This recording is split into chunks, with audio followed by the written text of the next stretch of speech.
Welcome to my presentation. I am Fakhry and will present the paper titled Towards an Explanation of the Euro FX Market Reaction in the EU, a review of European integration during the EU crisis.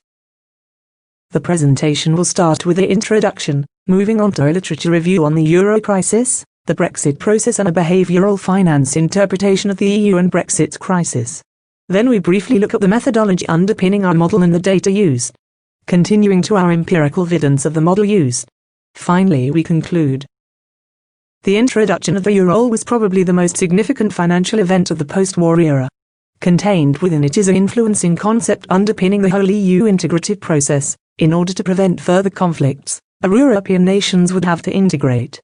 The two grand theories of integration, neo-functionalism and intergovernmentalism, were derived as a result. The third theory was the result of disruptive processes during the crises which were difficult to explain fully with the two grand theories. Hence post-functionalism was devised. The behavioural finance theory was developed in the early to mid-1970s through a number of collaborations by Gallman and Tversky to overcome the issues of classic financial theories. The behavioural finance theory dictates that it is Homo sapiens and not Homo economicus that make decisions, hence the psychology of market participants are just as important. This paper contributes to the literature on European integration in two ways. The first is the use of a combination of behavioural finance theory and EU integration theories to explain the EU crisis. Basically using EU integration theories, that is neo-functionalism, liberal intergovernmentalism and post-functionalism, to explain the reactions of the EU and behavioural finance to explain the reactions of market participants. The second is the derivation of the market stability hypothesis to model the reactions of the market participants during any event. The model is derived from the extension of the variance-bound test of Fakhry and Richter 2015 to include a Markov Switching GARCH model. We use the model of Haas, Mitnick and Paella 2004. The EU crisis was a perfect storm of the global financial crisis causing a Eurozone-wide economic downturn and hence sovereign debt crisis, as many governments were forced to rescue their banking system and employ fiscal expansionary policies. This combinations of events highlighted the weaknesses of the euro and EMU policies. A point prophesied by Romano Prodi in an interview by the Financial Times in December 2001, I am sure the euro will oblige us to introduce a new set of economic policy instruments. It is politically impossible to propose that now. But someday there will be a crisis and new instruments will be created.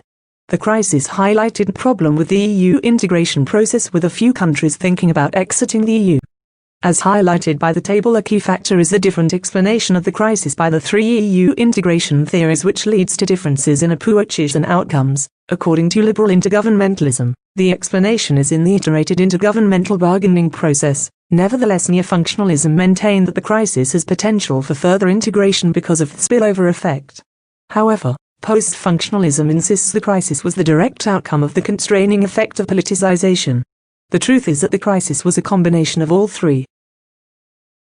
Many of the factors in the prolongment of the euro crisis were known long before the crisis started. Our key issue was the distinction between market and political integration. Since market integration is essentially the liberalization of trade and incorporation of regulation across the EU, it was viewed as beneficial to all member states. Whereas political integration required the member states to turn over the core state powers, which was more difficult, thus leading to a compromised monetary union agreement which did not include the necessary toolkits. This would come back to haunt the EMU during the crisis. A key factor in period before and during the crisis was the low regulation compliance by member states, which led to the sovereign debt crisis. As hinted by intergovernmentalism, a key factor of EU integration was intergovernmental bargaining, which made for an inefficient and uncollective response to monetary union. Intergovernmental bargaining also played a key part in the incomplete PSML approach to the crisis in battle of wit between the rich northern and poorer southern members. A brief background to the Brexit process. On the 23rd of June 2016, the UK voted to leave the EU by a narrow margin. The Brexit process was initiated by the UK government on the 29th of March 2017 after invoking Article 50 of the 2007 Lisbon Treaty, which set out the guidelines and conditions of a member state withdrawal from the EU. After nearly 3 years of negotiations on a deal, the UK officially left the EU on the 31st of January 2020. However, the UK remained under the EU until the 31st of December 2020. As of 6th of December 2020, the EU and UK were still attempting to negotiate a deal. If they fail, then the UK will leave the EU without a deal and the WTO agreement will come into place until a deal if one could be agreed, is finalized. Of the three EU integration theories, post-functionalism has the greater leverage in explaining the causes of Brexit. The increasing resentment of the depth of integration and loss of national identity led to an increase in Euroscepticism among the population and politicians, which initially UKIP and later on Conservative Party members were able to politicise. In order to calm his government, the Prime Minister, David Cameron, promised an in-out referendum. The problem is the UK is not the only country with an increasingly large Eurosceptic politicians. The key factors for this increase in demand for disintegration are spillover of integration into area of political sensitivity, the increased popularity of referendums which Eurosceptics could politicise easily. However, a major contributory area for the increasing Euroscepticism, certainly in the UK, is the EU enlargement to Eastern Europe with the freedom of movement. While post-functionalism has leverage in the causes, the abilities of liberal intergovernmentalism to explain the negotiation process, through asymmetrical interdependence and bargaining, and neo-functionalism to explain the effect shouldn't be dismissed.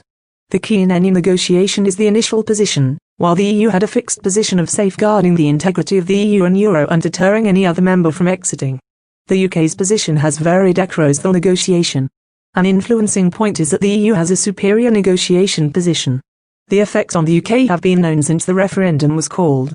The main effects are the spillback of nearly 50 years of EU regulations and dependency, and the economic cost, which according to many could be on average as much as -1.2 for EFTA and -3.5 on the WTO option per year, which may explain the strong line taking by the EU, because the alternative is a hard Brexit which would be detrimental for the UK's economy.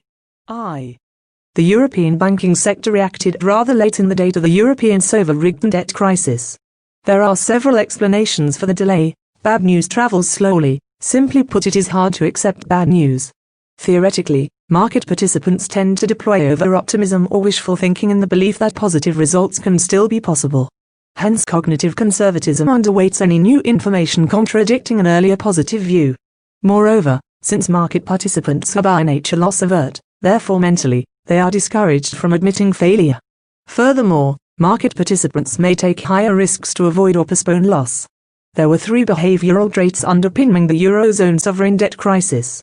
The first is the human macroeconomic time horizon conflict. Humans tend to make decisions in short time horizons, while macroeconomic factors tend to take longer to materialize. During the previous economic upturn, some market participants were blinded by extrapolation errors and short-termism. The advancement of the EMU and Euro created a false sense of stability and prolonged economic growth that was extrapolated into the future, thus creating a level of confidence in the economy and financial market leading to a bubble. The second behavioural trait is the underpricing of risk. At the heart of this trait lays greed, which blinded market participants into pursuing increasingly higher profits. Other behavioural factors were influencing the overconfidence, illusion of control bias and ungrounded optimism. A key contributory factor to overconfidence is wishful thinking, thus, misjudging or missing certain warning signs. Moreover, market participants thought they were able to beat the market on their skills rather than the general trend. Furthermore, people's tendency to overplay certainty and downplay uncertainty created an environment where underpricing of risk could foster. The third behavioural trait during the Euro crises was the Euro heuristic. The term is an indication of market participants willing to put all EMU member states under the same Euro label. The Euro heuristic led to market participants underpricing the risk of some EMU member states when the macroeconomics factors were telling a different story. Put simply, there was too much optimism surrounding the Euro and EMU, which carried until the early parts of the crisis. Hence, meaning market participants disregarded relevant macroeconomics factors which highlighted the risks of the periphery member states, primarily the GIPs. There were some behavioural traits at play during the Brexit process. As observed previously, market participants tend to extrapolate events into the future. During the Brexit process, there was a sense that market participants were not only extrapolating vertically but also horizontally. Indeed, in the UK, there was an element of vertical extrapolation in the analysis of the economic consequences of Brexit due to the fact there was no comparable event to base their perception, which led to a highly volatile and uncertain market. A possible explanation is that market participants exhibited ambiguity aversion. During any situation where the information is unknown, market participants become increasingly ambiguity averse. Another explanation is the availability bias. Market participants did not have any comparable situations. This caused them to link Brexit to the recent Euro crisis. At the heart of the market participants' reactions lays a fundamental truth in that humans fear any social signals. Since mixed news and political communications about Brexit was plentiful, market participants' perception was negative. Another critical factor is that Brexit was an emotionally charged event which triggered a snowball effect on the financial market, causing a loss of confidence. The basis for horizontal extrapolation was the fear that the UK would signal others to follow suit and exit. In particular the Eurozone, as many nations were growing disincentivized with the whole EU integrative process, for example Italy, France and Holland. Since our key contribution is a new model of testing the stability of the market, we therefore need to highlight our model's specification and the reasoning for the model. We begin with the reasoning. It has been established over the years that a stable financial market is an important factor for the EU integrative process as observed by many researchers. Theoretically, unstable markets are regarded as highly reactive, hence the reaction of markets participants tend to deviate between overreaction and underreaction over time. Since one way of understanding the reaction is in the shift's volatility. Additionally, a number of researchers have observed that regime shifts impacts the FX market and the EMU affected the regime shifts. Hence, it may be possible to use a Markov Switching GARCH model to demonstrate these regime shifts in the reactions of market participants between overreaction and underreaction as hinted by Fakhry 2018. The simple statement underpinning our hypothesis is the stability of any financial market depends on the reactions of the market participants during any observed period. Any observed period contains a mixture of highly and lowly volatile subperiods hinting at overreaction and underreaction by market participants.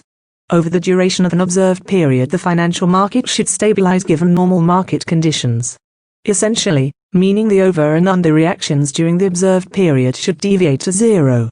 This means our stability model dictates that the overall reaction at time t is equal to the overreaction regime shift during the observation minus the underreaction regime shift during the observation, which should deviate to zero under stable markets. Therefore, if the overall reaction is greater than zero then the market participants are generally overreacting during the observed period. On the other hand, if it is less than zero, the market participants are generally underreacting. We use the variance-bound test of Fakhry and Richter 2015 underpinned by the Markov Switching GARCH model of Haas et al. 2004 to model the reaction shifts during the observed period. Since our research is analyzing the stability and reaction in the euro foreign exchange market, we use the euro nominal broad effective exchange rates from the Bank of International Settlements as our FX data. Our daily observation spreads over the period between the 1st of January 1999 and the 31st of December 2019 using a 5-day week. We fill the unknown data with the last known data. This means our total daily observations is 5,478. The euro was born to a much euphoria environment. Indeed, many predicted the euro would challenge for global FX supremacy. Relatively few questioned the enthusiasm towards the euro. However, the EMU was a compromised integrative policy with glaring omissions. Moreover, there were still issues regarding the EMU that meant the full financial market integration might remain unrealized. Nevertheless, this did not prevent the Eurozone from enjoying a period of economic and financial upturn. Furthermore, the financial markets were being integrated. However, this general upturn in the Eurozone economies gave rise to greed in some of the member states on all actors, governments, market participants and consumers. Thus, highlighting extrapolating errors and short-termism behavioral traits, this falsified sense inevitably led to the underpricing of risk and overconfident, thus missing or misjudging certain warning signs. As illustrated by the stability test table on this slide, both stable statistics are pointing to a highly volatile Euro FX market during this period as illustrated by the S stats. Nevertheless, the evidence from the R stat is that the market is only slightly overreactive. Thus, pointing to the reaction to information or news generally being within the bounds of rationality in the Euro FX market during this period. In essence, both crises had their roots in the incomplete and compromised EMU and Euro processes. The lack of a genuinely integrative Eurozone regulation for an increasing banking system and financial market played a part in the global financial crisis. Moreover, the lack of an integrated fiscal adjustment policies to deal with the Eurozone crisis. Further, the restricted mandate for the ECB to act in the crisis. When added to the view many in the European Union thought the finance crisis was an American problem meant that the actions of the EU were often too late and characterized by chicken games. There are several behavioral traits in the explanation of the crisis. The first being the human macroeconomic time horizon conflict. Humans act on short time horizons focusing on immediate fear of losses, while macroeconomics work on longer time horizons. The second is the underpricing of risk, hinting at greed. The third trait is the euro heuristics, the indication of market participants to group all EMU member states under the same label. A factor influencing the euro crises was the rather belated actions of market participants, particularly European banks, in reassessing their portfolios and balance sheets. The explanation is it is hard to accept bad news, and hence bad news travels slowly. A key factor is that market participants tend to avoid or postpone losses. As illustrated by the table on the previous slide, there is a difference in the stability status of the euro FX market, with the high volatility regime hinting a stable market while the low volatility regime is hinting at a volatile market. Moreover, the crisis period highlighted a slight underreaction as hinted by our stat, meaning that the reaction to news or information during the crises was within the bounds of rationality. Remember, the euro did not suffer any significant impact or runs during the crisis, unlike other markets within the eurozone. The issues at the heart of Brexit were politicization and bargaining. The politicization of Brexit helped shift the emphasis from a few interest groups to the mass population, where political identity plays a more significant role. Given the increasing Eurosceptic population due to the loss of national identity and depth of integration, politicization was an influencing factor. The critical factor in the intergovernmental bargaining was the initial position of the two sides. The EU wanted to protect the integrity of the EU and euro while discouraging any further disintegration. The UK wanted to leave the EU while protecting their services and goods trades with the EU. The EU and UK still have to agree on the nature of a trade relationship, which, as things stand, if a deal is not reached by the 31st of December 2020, then the UK could still leave in 2021 without a trade deal. Remember, the economic impact of Brexit is likely to be more severe on the UK than the EU. However, just how much of an impact is open to debate and depends on the economic deal, if any. The factor to remember during Brexit is the impact of information. Two behavioural traits can influence this: ambiguity bias and availability bias. The lack of information about Brexit may have triggered an association with the euro crisis. Furthermore, humans fear any social signal. Thus, market participants' perception of any political communication or news regarding Brexit was negative. Additionally, since Brexit was emotionally charged on all sides, thus triggering a snowball effect into the financial market. Finally, the horizontal extrapolation by market participants based on the fear that the UK could signal other countries to exit the EU and in particular the eurozone. Therefore, causing a domino effect ending with the euro being abandoned. As illustrated by the table on the slide before the previously, the stability stats of both regimes are indicating a highly volatile market during the Brexit negotiation period. However, the low volatility regime seems to be more highly volatile. Moreover, the R stats seem to be indicating a significant high underreaction in the euro FX market. The crucial clue is the euro. Remember, as stated previously, the significant impact of Brexit fell on the UK sterling FX market. In summarizing, this research combines the three theories of European integration with behavioural finance to give a full picture of the eurozone crises and Brexit. In order to understand the full picture influencing any event and not just the EU crisis, it is necessary to include the action of both the governing organisation, in this case, the EU, and the market participants. It is when taking account of this factor that a full grasp of the feedback effect between the actions or inaction of both the EU and market participants can be appreciated. The issues were twofold. A circumflex Eurozone, the EU was too reactive and sensitive to the markets, and thus their actions did not resolve the problems at the heart of the crisis. A circumflex Eurozone, the technique used by market participants, bore the hallmark of the opposite scale behaviors, greed and fear. Further, market participants extrapolated information vertically through time horizons and horizontally through markets or EU member states, which led to false information resulting in bad investment decisions. At the heart of the issues with both the EU and market participants was the euro heuristic, which is the willingness by market participants to put all eurozone member states in the same boat marked euro. Likewise, the euro heuristic influenced the EU actions, where a misconception grew with the euro regarding the stability and strength of the eurozone economy. This factor led to the EU underreacting on the global financial and eurozone sovereign debt crisis.